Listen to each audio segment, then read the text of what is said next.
Welcome back, Arizona Wildcat basketball fans. Wildcat Fanalytics podcast.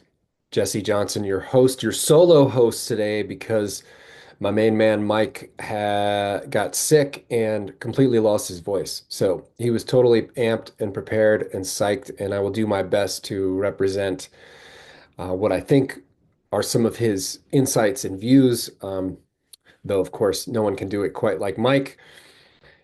We're gonna touch in on some of the themes we were looking at in the Southern Utah game, which was now, I understand, basically a week ago, but wanted to get this in before tomorrow's major showdown with UCLA. There's so much tension in Wildcat Nation. It is rare that we have a team in December that feels like it's in a must-win situation for its tournament hopes. Of course, there are a lot of different paths to Rome and the Promised Land, um, some of which take shape in the final 3 days of the season during conference tournaments, even. So, is any single game a must win for an NCAA tournament berth in mid-December? Of course not. However, I think what so many of us are sensing is maybe something even deeper and more important around this team's identity. And that's what the theme that's really I want to pull on today. We'll look at a little bit of film. I'm going to pull on some synergy stats the best I can without my co-host. And feel free to leave some comments about, your thoughts headed into tomorrow. Maybe even some predictions if you are so bold. Um, So let's go through Southern Utah first.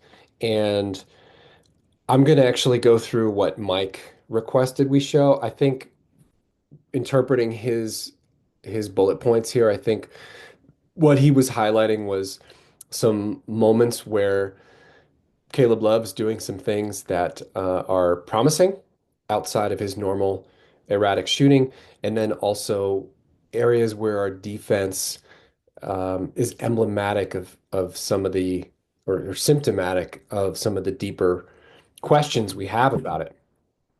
So first and foremost, let's jump into not that. Let's jump into yes.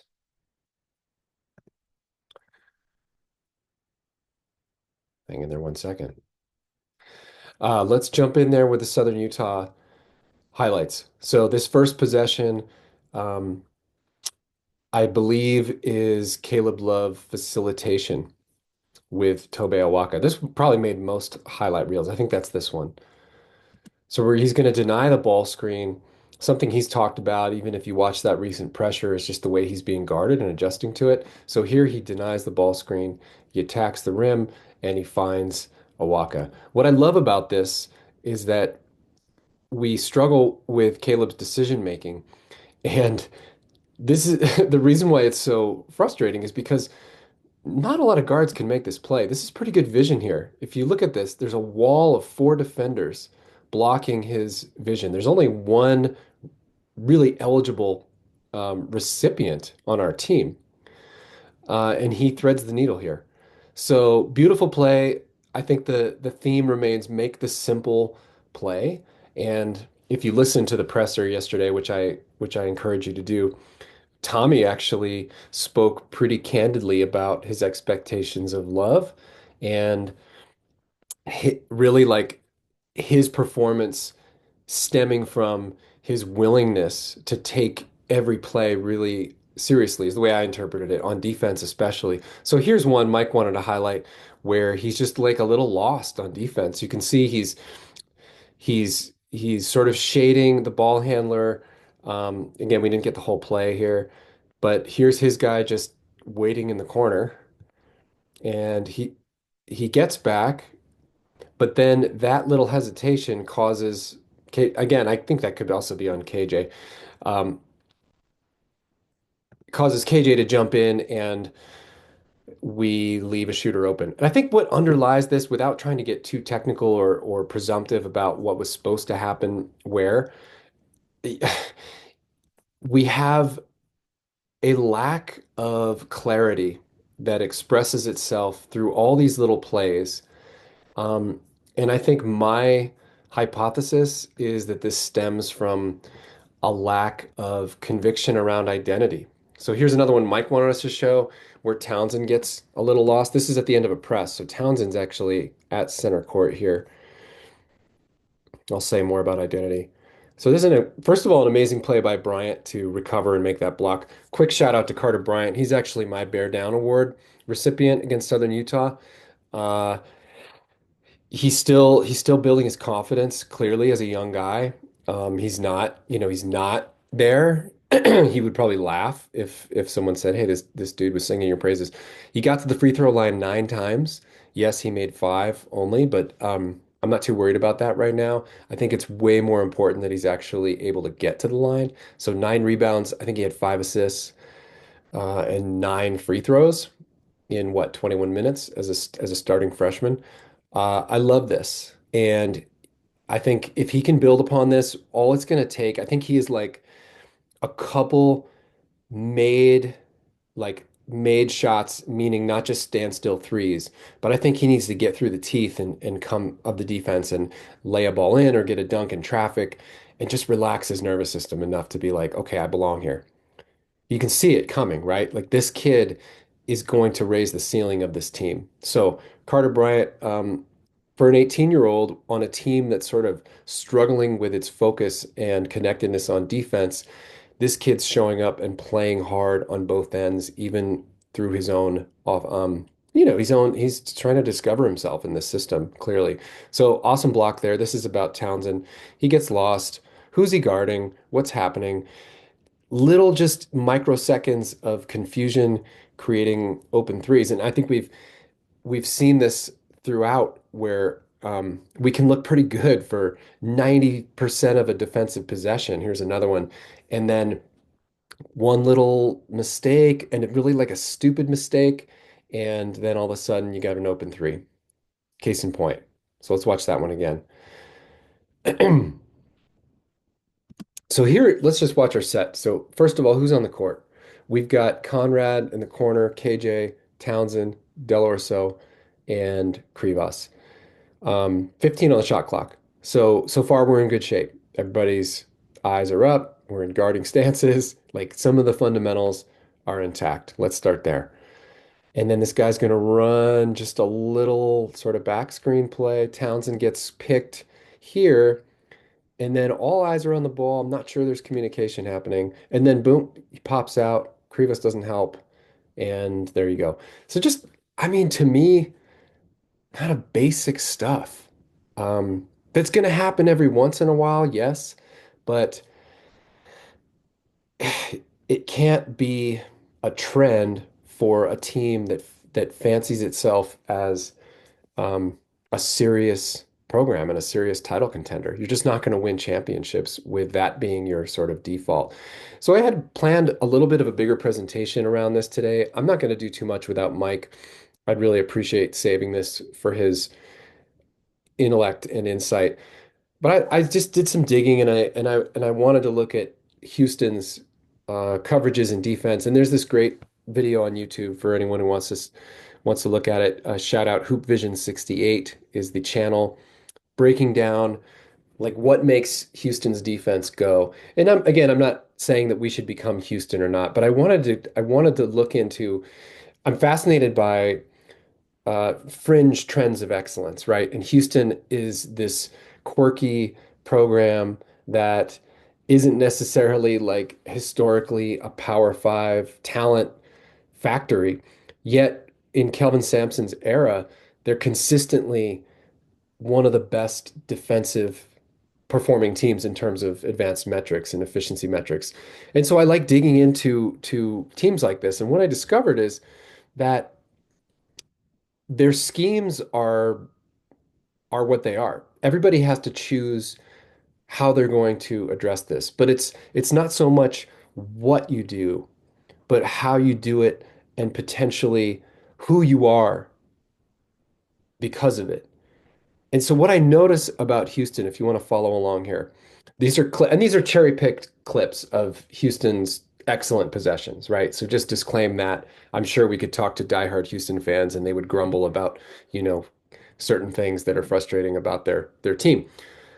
What I notice about this was they're gonna show you the ball pressure blitz coverage.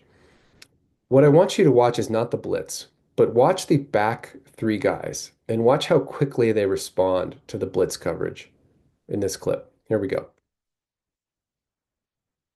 Okay. This guy coming from the baseline to cover the first pass. Watch this again. So simple, yet this is everything to me. And we're going to bring this back to Arizona in a second. So here's I wish I had numbers here. Sorry. So they're going to come out. Here's the blitz. Here's the ball screen. Sorry, top of the key. There's three Towson players sort of spread out along the baseline. This Houston defender is the farthest at the moment from the play. And w- watch how quickly he reacts to this screen to cover the roller. Okay, so that's not a pick and pop option. These two now sort of shift into a almost like a zone. But it's what I want to say about this is it's what they do, yes, but it's how they do it. All five players working as one. So now in the era of ball screen offense, which by the way, I'm not so much a fan of as a aesthetic, as for its aesthetic viewing in terms of being a fan. I don't like this era of basketball, to be honest. It's similar to baseball, where metrics have dominated, and now like everything is geared toward launch angle and home runs and strikeouts. And I get it. Like I get the metric drive for efficiency. That makes sense, just like I do with like ball screen offense. But it's just like I don't know. It feels like a cheat code or something.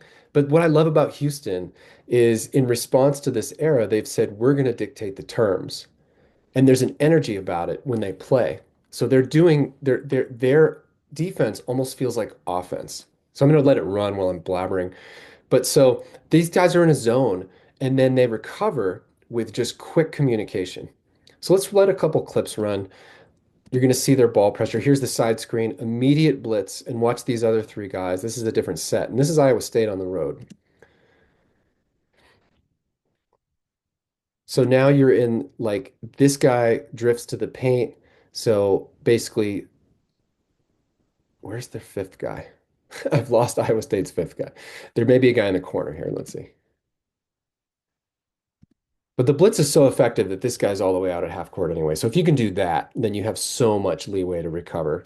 So it's not a great example because we don't really rely on that. If you're Arizona, here's another blitz. So now they're just playing like a drop zone coverage, not worried about if you have a five, you're not worried about, pick and pop, then you can do this. You'd have to hit it all the way to the corner. So this is where the open guy is, right? Like make the open guy the most difficult pass. And again, we're not getting deep into the what on this. Everybody's smart enough to understand this, and certainly I'm not skilled enough to give you anything new. But I think what I'm noticed in watching these clips is just how coordinated they are. They're five working as one.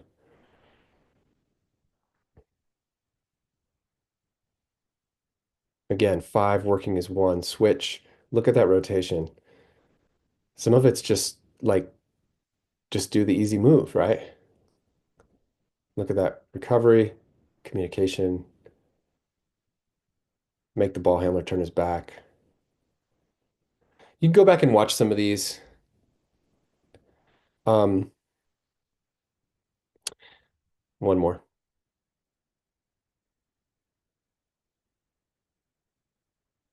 So I think what I've noticed about Arizona is I think we can do a lot of these schemes. I think we have the personnel to run a variety of ball screen coverages. Probably makes most sense. That drop coverage against most teams is a good base defense, and that's kind of been Tommy's calling card.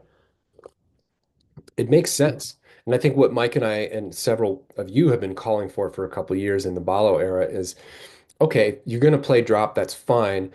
You got a good fastball, use it, but let's develop a slider just to keep them off balance because teams I think you can call it luck, but also they seem comfortable against us. All a three-point shooter needs is to feel comfortable. So with UCLA tomorrow, what we're looking for, I think, is again, it's a really tough matchup for Arizona because you've got Tyler Bilodeau, who of course is a five with three-point shooting ability. I think he's shooting 38%. Um, so pick and pop fives historically have just wrecked us, and this year have been confounding all the way back. If you remember the second exhibition game against Point Loma, they scored 45 points in the first half, and they were just killing us in pick and pop five situations. So I think what I'm looking for tomorrow is can Arizona on the defensive side of the ball embrace more of an identity? Houston knows who they are. It is a personality trait when you watch Houston game that this is who they are. And when something is that grounded and innate in your team's DNA, it's that much more solid, it's that much more comfortable, it's that much more consistent, and they know who they are.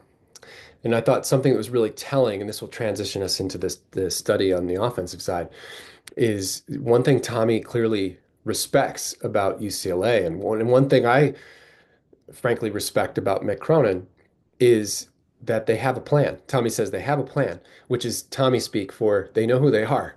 And the synergy stats back it up. And I'm going to show you just one sort of like one telling difference between these two teams. They're actually quite similar. That let me get it on the right thing now. So UCLA overall, we're going to talk about offense. So well, let me finish the defensive point. The crux of this game for me, and maybe Arizona's like identity crisis, is is Tommy going to continue with this current sort of like two post system? And we should we should contextualize the two post as being like a real true five man who's not JoJo Tugler, 6'8" jumping bean who can defend. Houston's recruiting guys to play the five that aren't really five so that they can run that scheme. Again, choose who you are and then lean into it, right? And there's certainly ways that they can get beat in that.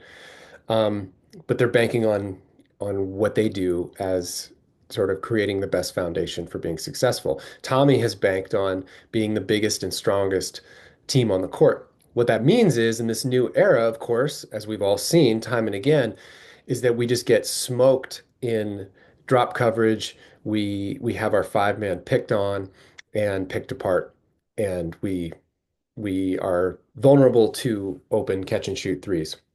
So here you have UCLA, whose core rotation is sort of enigmatic to Arizona's kryptonite. You've got shooters all over the floor. You've got lengthy athletic wings, offensive rebound. They're not a great defensive rebounding team, but they're a really good offensive rebounding team. So three-point shots lead to offensive rebounds. They lead to runouts. They lead to scattered positioning. You know, so who's going to blink first? I think this is a great matchup for Tobe Awaka. I think we need to play straight up.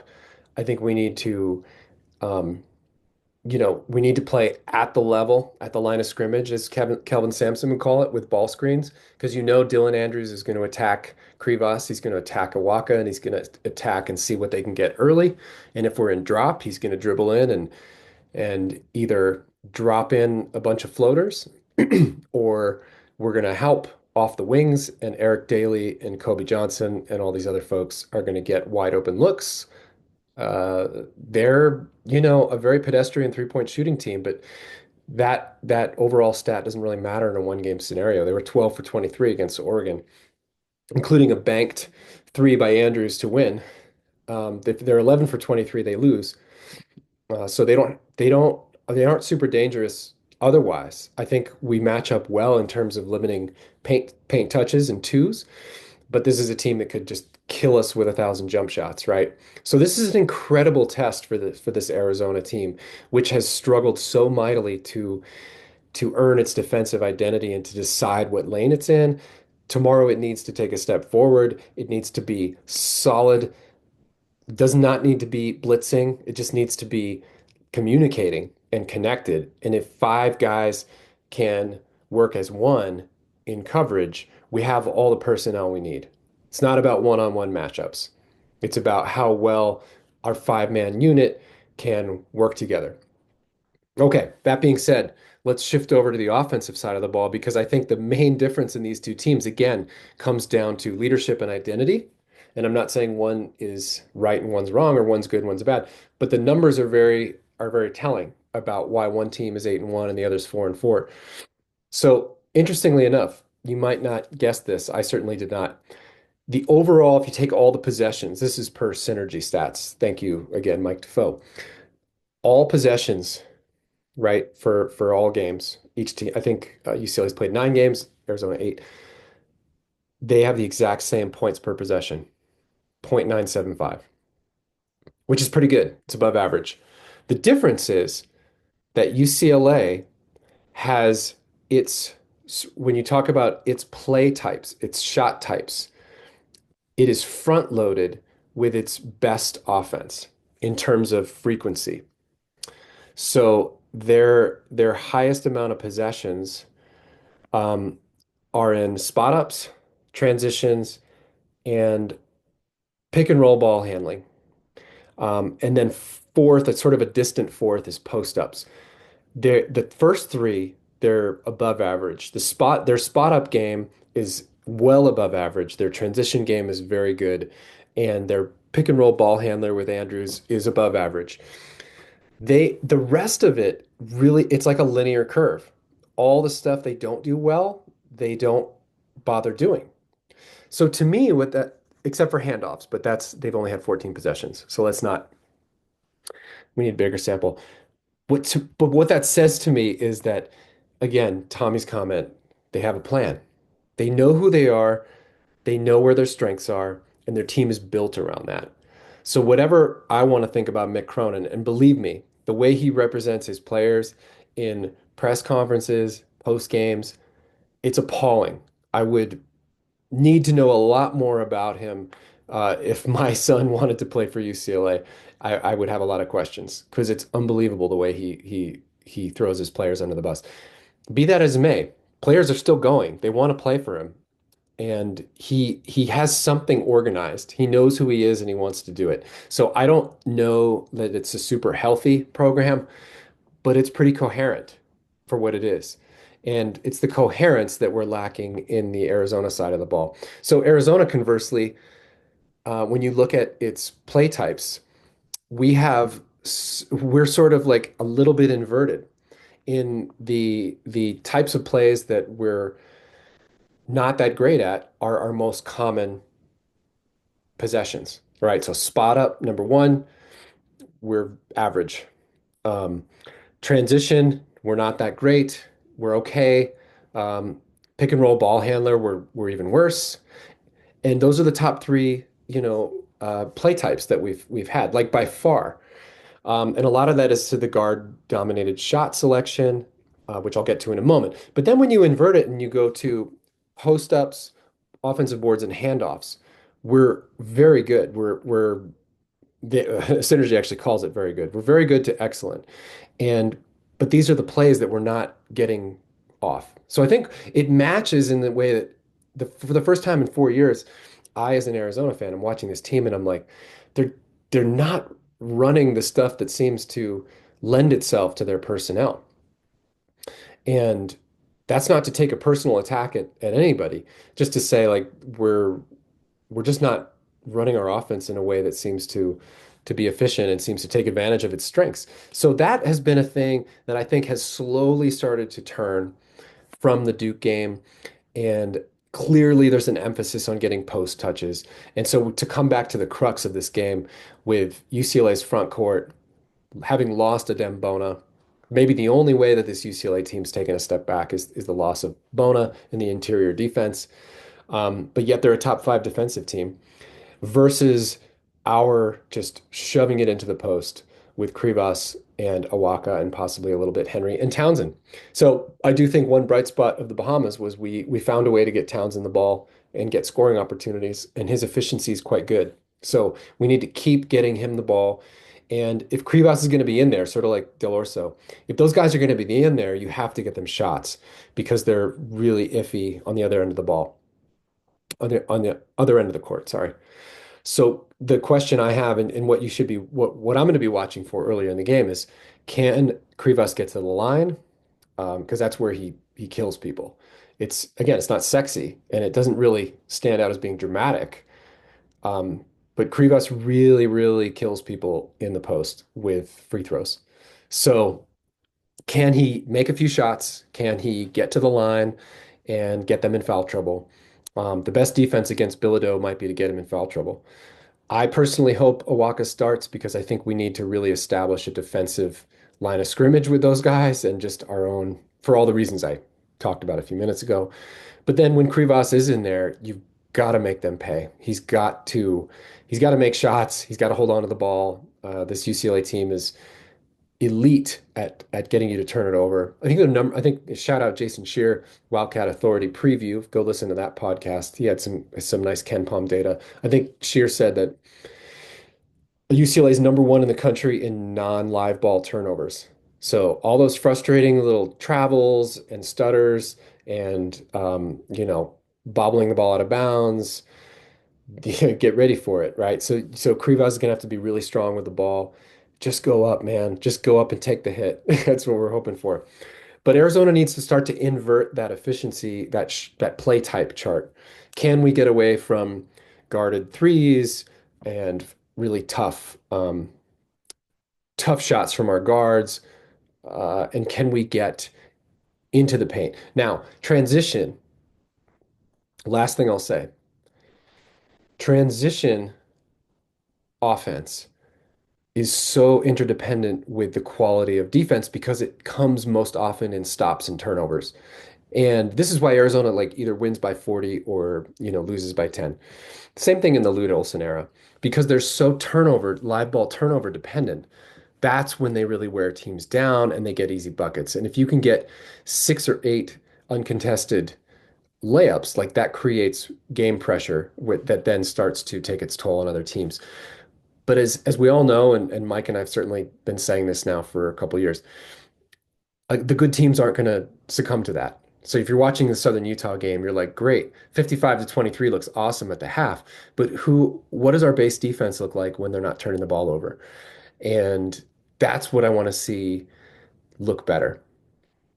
And again, the last point I want to make, because I thought about this, it's so easy for fans to look to the roster as a solution or as pointing out symptoms.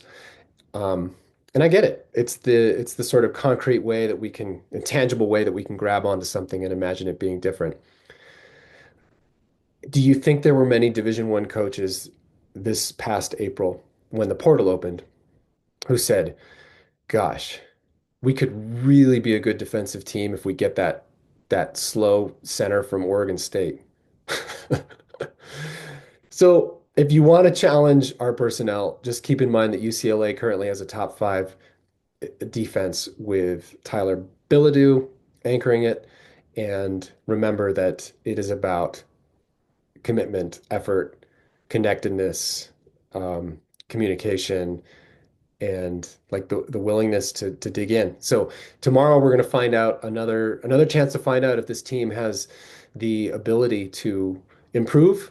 How connected are we with purpose, or is it going to be more just kind of like throwing spaghetti at the wall and hoping we get a few turnovers and eke one out, which I really don't think is going to work against this UCLA team. I don't think they're world beaters, but I think they're pretty darn feisty and solid, and they're going to hit enough shots to, have a lead if we don't do something different than we have this year. So here's hoping for that to happen.